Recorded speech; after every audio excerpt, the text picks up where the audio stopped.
नमस्कार, मी Zakir Mansuri, commercial artist, innovative and creative diaries बनवतो. मी काही महिन्यापूर्वी लंडनला गेलो होतो. माझा मुलगा राहिला इंजिनिअरिंगला असताना त्याच्या 56 देशांमधून त्याचे सिलेक्शन झालं होतं 5 याच्यामध्ये, आणि तो लंडनला जाऊन रनरअप झाला 56 देशांमधून. एक दिवस आम्हाला वेळ होता, आम्ही लंडन फिरायला गेलो. सहज लंडन आयमध्ये बसलो होतो आणि वरून थेम्स नदी दिसत होती, पूर्ण लंडन शहर दिसत होतं. आणि लगेच ते बघून मला इतकं गौरवून आलं की लगेच आठवायला लागलं माझं बालपण कसं हे गेलं. आम्ही नदीच्या किनारी एक वस्ती होती, तिथं शेवटची वस्ती तिथं आम्ही राहायचो. नदी किनारी असल्यामुळे तिथे विटा भट्ट्या होत्या. आम्ही शाळेला सुट्ट्या असताना विटा व्हायला जायचो, दसवेचाला जायचो बॉम्बेमध्ये जाळण्यासाठी. आणि असं सगळं तिथं शेजारी म्हणतात त्या मागे कंजर वाडा होता, ते तिथं दारू बनवायचे आणि विकायचे. अशा वातावरणात आम्ही वाढलो. पण आमच्यासोबत एक ज्ञानेश दुसाने म्हणून व्यक्ती होती, ते 12वीचा MBBS साठी अभ्यास करत होते. आम्ही त्या कंजरवाड्यात तिथं असताना कब्रस्तान होतं, आम्ही कब्रस्तानमध्ये अभ्यास करायला जायचो त्याच्यासोबत. कारण कब्रस्तानमध्ये ती शांतता असते, झाडं होते, तिथं अभ्यास करायचो. आणि त्यांनी आम्हाला बऱ्याचशा गोष्टी, पॉझिटिव्ह गोष्टी शिकवल्या की आम्ही अशा वातावरणात पण आम्हाला कुठलं व्यसन लागलं नाही, काय लागलं नाही. माझी चित्रकला खूप चांगली होती. तिने मला चित्रकलेला दाद द्यायचे की तुमचं चित्र चांगलं आहेत. आणि चित्रावर मग आम्ही बरंचसं त्याच्यात मला मोटिवेशन मिळालं चित्र काढण्यामध्ये.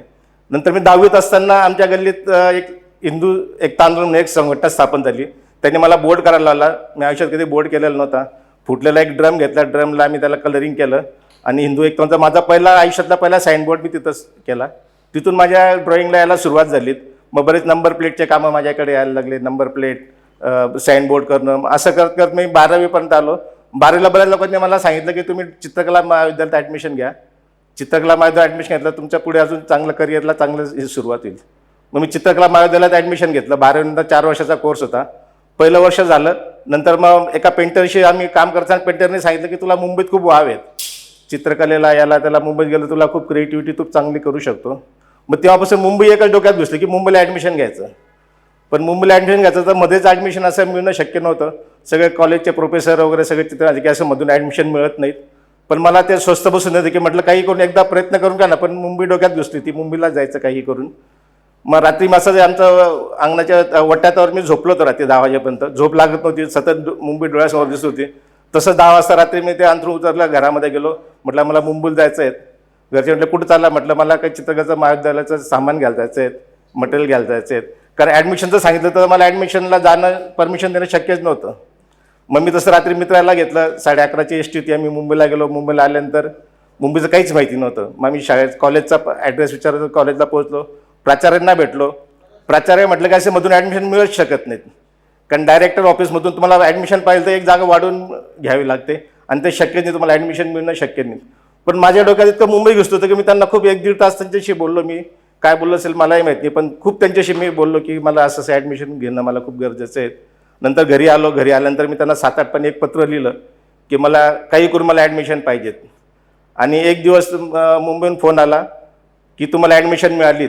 तो माझ्या आयुष्यातला सगळ्यात मोठा आनंदाचा क्षण. आजपर्यंत मला एवढा आनंद कधीच झाला नव्हता. मी ॲक्च्युअली चिमटी अंगाला घेऊन बघत होतो की खरंच आपण स्वप्न तर नाही बघत आहेत. तेवढा आनंदाचा क्षण मला आजपर्यंत कधीच झाला नाही. हे सांगायचं कारण असं की तेव्हापासून माझ्या आयुष्याला कलाटणी मिळाली. नंतर मी मुंबईला गेलो. मुंबईला गेल्यावर सगळे कॉलेजचे तिथं सगळे मुंबईचे मित्र, सगळे आर्टिस्ट, सगळे लेटेस्ट याच्यामधले आम्ही गावाहून आलेलो. पण आम्ही त्याच्यात बरंचसं ॲडजस्ट करून घेतलं. नंतर मग आमचं दुपारी 1 ते 7 कॉलेज असायचं. मग मी सकाळी 9 ते 12 पण एक पार्ट टाईम जॉब शोधला, पार्ट टाईम करायला लागलो. नंतर एकदा लोकसत्तेमध्ये ॲड आली की एक मोठा फिल्म स्टुडिओ होता, त्यांना पार्ट टाईम आर्टिस्ट पाहिजे होता. मग मी त्या पार्ट टाईम साठी तिथं लोकसत्ता तिथं इंटरव्ह्यू दिलात. बऱ्याच लोकांनी इंटरव्ह्यू दिलात, पण त्यांनी मलाच सिलेक्शन केलं. कारण मी साईनबोर्ड करायचो, माझ्या अक्षरची त्याची प्रॅक्टिस झाली होती, त्याच्यामुळे मला त्याचा फायदा झाला. त्या साईनबोर्ड तिथं मग एक मोठा स्टुडिओ होता, तो जो फिल्म लाईनमधला सगळ्यात मोठा आणि जुना स्टुडिओ होता, जिथं शोले, अमर अकबर अँथनी, कटी पतंग अशा बऱ्याच पिक्चरचे लोगो वगैरे बनवून डिझाईन बनवायचे आहेत. मग तिथं असताना बरेच पिक्चरचे कामं केलेत. काही नाकाबंदी श्रीदेवीचा होता, अजून घर परिवार होता, सैलाब होता, माधुरी, बऱ्याच पिक्चरांचे लोगो केलेत, डिझाईन केलेत. आणि मग तिथं बरंच असं वाटत असताना की आता आपण फिल्म लाईनमध्येच करिअर करावं. मी असं ठरवलं होतं. त्या दिवशी आमचे ते गुरु होते, त्यांच्याशी मी चर्चा पण करत होतो की मला इथं फिल्म लाईनमध्ये आपल्याला कसं सेट होता येईल. पण त्या आमचं बोलणं चालू असताना त्यांना फोन आला की मुंबईत साखळी बॉम्बचे स्फोट झालेत, 8 स्फोट झालेत. तेव्हा मुंबई पिक्चरची एकदम डब घ्यायला आलेली होती. रात्रीचे शो बंद होते, दंगली चालू होत्यात आणि सगळे पिक्चर बनवून रेडी होते, पण ते प्रदर्शित होत नव्हते कारण मुंबईची परिस्थिती तेव्हा वेगळी होती. मग त्यांनी सांगितलं की तू आता काळजी घे, आता असं बॉम्बस्फोट झाले तर तू काळजी घे, आपण काही दिवसानंतर आपण या विषयावर बोलू. मग मी सहज गावाला आलो. गावाला एक लग्न होतं, लग्नात आलो होतो. तिथं आल्यानंतर लक्षात आलं की तिथं एक गव्हर्नमेंट मेडिकल कॉलेज आहे, तिथं एक जॉब रिकामा होता आर्टिस्ट फोटोग्राफर म्हणून, आणि तेवढं एज्युकेशन झालेलं त्यांना कोणी मिळाला नव्हता. मग घरच्या म्हटलं की तू जॉब कर, तुला जॉब मिळते, इझिली मिळतोय तर. पण मला जॉब करायचा नव्हता, मला व्यवसायात इंटरेस्ट होता. पण घर म्हटलं की तू आता जॉब कर, तुला जेव्हा वाटेल, तुला वाटलं की तुझा बिझनेस वाढतोय तेव्हा तू जॉब सोडून दे. मग मला ते पटलं आणि मी ते जॉब करायला लागलो. पण त्या जॉबमध्ये करत असताना बरेच बाहेरचे बिझनेसचे कामं पण केले, जॉब पण करत असताना बऱ्याचशा गोष्टी डेव्हलप झाल्यात. त्या दरम्यान आमचे ते डॉक्टर दुसऱ्या जे कब्रस्तान अभ्यासाला आम्ही सोबत जायचो, ते डॉक्टर झाले. त्यांनी पुण्याला 50 बेडेड हॉस्पिटल टाकलं. मग ते मी नेहमी मला सांगितलं, तू क्रिएटिव्ह तू आहेस, तू गाव सोड आणि बाहेर ये, मोठ्या शहरात आहे, तुला खूप मोठा स्कोप आहे. पण त्यावेळेला मला शक्य पण नव्हतं, कारण तर मी जॉब करत असताना माझा फ्लॅट घेतला, ऑफिस घेतलं, 1200 स्क्वेअरचं ऑफिस, AC ऑफिस, सगळं तिथं मस्त व्यवस्थित सेटल झालं. तर आता परत शहर सोडायचं म्हटलं तर खूपच मोठा प्रॉब्लेम होता. मग आम्ही ते सगळं तरी ठरवलं की आपण हे करायचं. मग बरेच कोर्सेस केले होते. बरेच कोर्सेस करता करता लक्षात आलं की एक लँडमार्क एज्युकेशनचा सेल्फ एक्सप्रेशन म्हणून कोर्स आहे, तो केला आणि लक्षात आलं की आता आपल्याला गाव सोडायचं. मग त्या क्षणी घेतलं की आपण गाव सोडायचं आणि नाशिकला शिफ्ट व्हायचं. सगळ्या घरच्यांचा, सगळ्या नातेवाईकांचा सगळा विरोध की जेवढं सगळं तू सेटल होता तसं आता परत नाशिकला असेल, परत शून्यातून निर्माण करशील, त्याच्यापेक्षा सोडू नको. पण मी ते ऐकलं नाही आणि नाशिकला शिफ्ट झालो. नाशिकला परत एक जॉबपासून सुरुवात करायला लागलो. नाशिकमध्ये आल्यानंतर लँडमार्कच्या निमित्ताने अविनाश सुसुदे सर म्हणून आमची ओळख झालीत. आम्ही बरेचसे कोर्सेस मुंबईला जाताना आम्ही सोबत केलेत. सगळ्या कोर्सेसमध्ये सांगायचं की तुमचं पॅशन तुम्हाला मिळालं तर तुमचं नेम, फेम, पैसा तुम्हाला सगळं मिळू शकतो, हे असं ऐकलं होतं. पण म्हटलं मग आपलं पॅशन काय, आम्ही एकमेकांचं पॅशन शोधायचं. मग लक्षात आलं की डायरी आणि कॅलिग्राफी माझं पॅशन आहे. जर याच्यावर काम केलं तर आपल्याला मग सगळं मिळू शकतं. मग आम्ही माझं डायरी आणि कॅलिग्राफी पॅशन शोधलं, कारण मी 8वी 9वीत असल्यापासून डायऱ्या बनवायचो, त्याच्यावर काम करायचो. आणि कॅलिग्राफी माझी कॉलेजला असताना बरीच फेमस झाली होती, तर मला अवॉर्ड पण मिळाले होते. मग मी दोघांवर काम करायचं ठरवलं आणि बरेच कोर्सेस केल्यानंतर मला असं वाटत होतं की आपण आता जे शिकलो आणि जे आपली ते आर्टिस्ट म्हणजे ब्युटी, ते लोकांपर्यंत कशी पोहोचवायची, लोकांना याच्या आयुष्यात कसं बदल घडवायचा. म्हणून मी ते ठरवलं. मग मी त्याच्यावर काम करायला लागलो.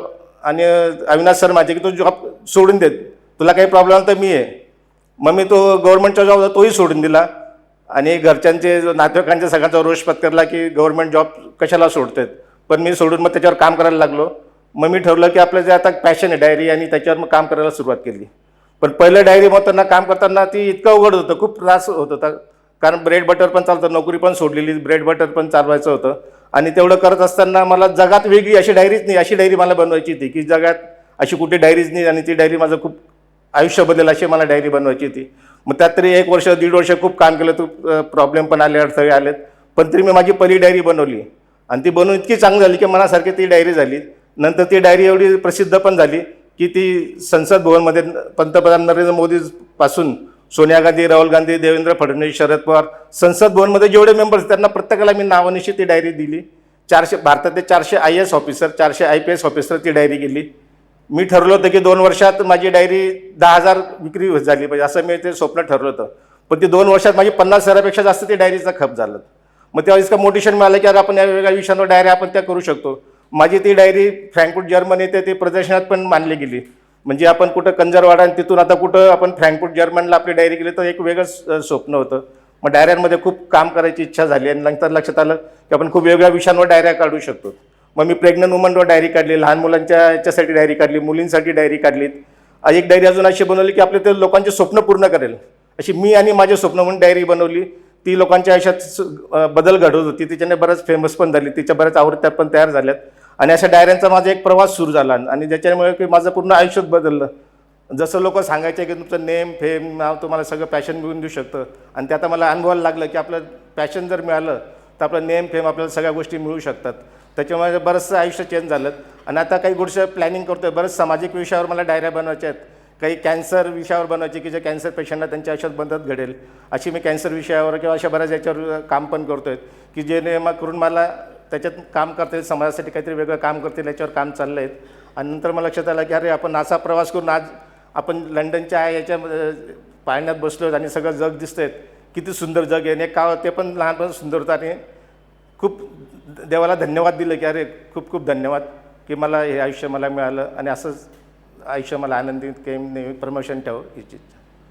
जेव्हा मी ठरवलं की मला डायरीमध्ये काम करायचं आहे, की डायरी आता या विषयावर आपण करू, नाही तर याच्यावर करिअर करू, तेव्हा मला बऱ्याच लोकांचा विरोध झाला. अरे डायरी तू आता उलट्या दिशेने कुठे चालले आहेत, लोक आता नवीन नवीन कनेक्शन याच्यात चालले आहेत, लोक डिजिटलमध्ये चालले आहेत, लॅपटॉप वापरतात, टॅब वापरतात आणि सगळं याच्यात असताना तू आता परत उलट्या दिशेने कुठे चालले आहेत.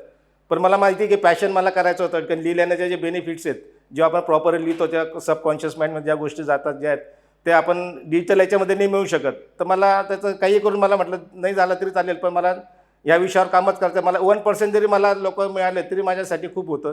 म्हणून मी म्हटलं ठरवलं की नाही आपण ह्या विषयावरतीच काम करू. पॅशन आणि तुमचं हे जर पक्कं असेल, तुम्हाला काय त्यात आवड असेल, तर तुम्ही त्यात खूप काही करू शकता. मग तो विषय नाही की तुमचा प्रॉडक्ट किती छोटा मोठा किंवा तो व्यवसाय कसा छोटा आहे किंवा त्याला अजून मार्केट आहे का नाही, पण तुम्हाला फक्त पॅशन आहे की माझी विश्वास असला पाहिजे स्वतःवरती की हे प्रॉडक्ट मी जर केलं तर हे जगावेगळं मी करू शकतो, त्याच्यामध्ये खूप नाविन्य करू शकतो. फक्त तुम्हाला स्वतःला कॉन्फिडन्स हवा आहे. मग जग काय म्हणतं त्याच्याकडे दुर्लक्ष करता, तुम्ही जर त्याच्यावर थंब राहिलात तर तुम्ही त्या प्रॉडक्टला शून्यापासून जगापर्यंत सगळ्यांपर्यंत पोहोचू शकतात. मग तुम्हाला कोणीच थांबवू शकत नाही त्याच्यात. कुठलाही एक विषय घेतला तुम्ही जर त्याच्यात मास्टरी मिळवलीत तर मास्टरी मिळवणं खूप गरजेचं आहे की ज्याच्यात तुम्ही मास्टरीमध्ये मग तुम्ही त्याच्यात जगावर तुम्ही राज्य करू शकता. पण त्या विषयावर तुमची पूर्ण टोटली मास्टरी पाहिजे की त्याच्यासारखं तुम्ही कोणीच करू शकत नाही, त्याची कॉपी कोणी करू शकते किंवा त्याच्यासारखं कोणीच करू शकत. एवढी मास्टरी तुमची त्याच्यात असली पाहिजे की तुमची बरोबरी करायला की ते लोकांना खूप दिवस लागते किंवा वर्ष लागतील तुमची बरोबरी करायला, तेवढी मास्टरी तुम्ही त्याच्यामध्ये केलेली पाहिजेत.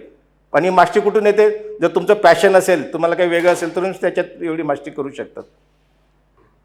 आणि धन्यवाद इथी टॉक्सने मला इथे बोल मला ही माझी स्टोरी सांगण्याची संधी दिली. इथीमुळे बराच आयुष्यात पण बदल झाला आहे. तर थँक्यू इथी टॉक्स की मला ही संधी दिली.